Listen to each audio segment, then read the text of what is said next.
Bonjour Isabelle. Bonjour Christine. Bienvenue. Merci. Là, nous sommes chez Isabelle Lando qui va nous parler du prêt-à-porter aujourd'hui.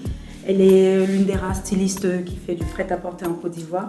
Donc nous allons savoir comment lui est venue l'inspiration et tout. Comment est-ce qu'elle crée ses modèles.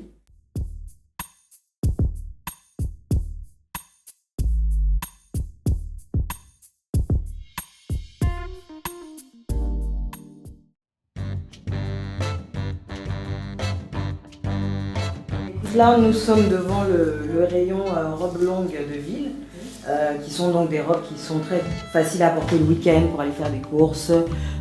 Celle que tu touches par exemple, elle a des poches. C'est vraiment très très pratique. Donc voilà.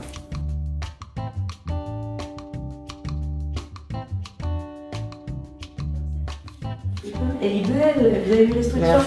Merci beaucoup. Alors là, en exclusivité pour Vie Tendance, c'est ma prochaine collection en fait. C'est une inspiration, une grande inspiration. Alors c'est une collection qui s'appelle Identity, voilà, qui parle soit de la dualité entre le bon côté et le mauvais côté de chacun qu'on peut avoir. Donc c'est très intéressant. Il y a pas mal d'asymétrie, il y a pas mal d'utilisation de couleurs.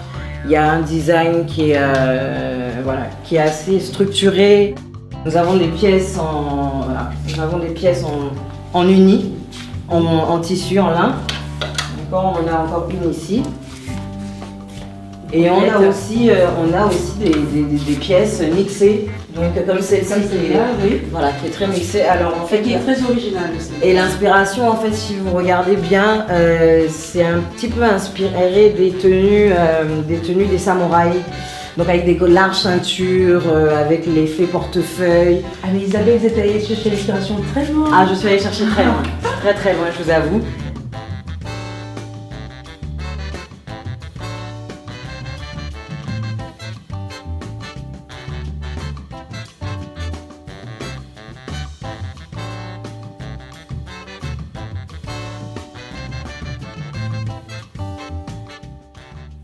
Isabelle, là nous sommes dans ton bureau, le bureau de style, le point de départ de toute cette belle collection.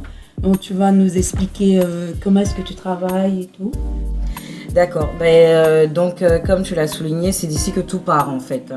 C'est donc ce que j'appelle mon bureau de style. Donc les croquis se font ici, les dessins techniques et surtout le patronage. D'accord, donc là alors nous avons un exemple type. Alors ça c'est donc une pièce, alors moi ce que j'appelle le prototype en fait, en général c'est comme ça que je travaille. Je fais le croquis, on fait le patronage, on fait le prototype et le prototype il est monté sur le mannequin. Excuse-moi de te couper Isabelle, oui. Quand tu parles de patronage. Oui. Tu peux nous expliquer? D'accord, ok, bon c'est vrai que je suis tellement habituée que... Voilà. Alors je vous dirais que le patronage c'est la construction du vêtement en fait, c'est la construction du vêtement que ensuite après je mets sur papier, donc en fait ça reste, c'est cette base là qui va nous permettre de couper en série et d'être vraiment sûr de ce qu'on fait. Voilà. Que là, la précision elle est extrême en fait, c'est ça le prêt-à-porter. D'accord, donc ça veut dire que là ce qu'on a sur la table là c'est des patrons. Et c'est le patron ma veste qui est là.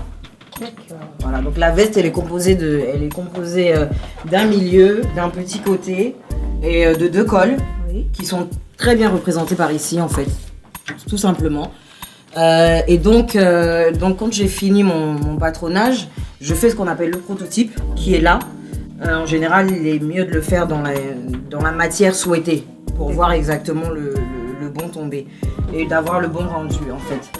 Et donc une fois le prototype terminé, moi je le mets sur mon mannequin et je fais la correction.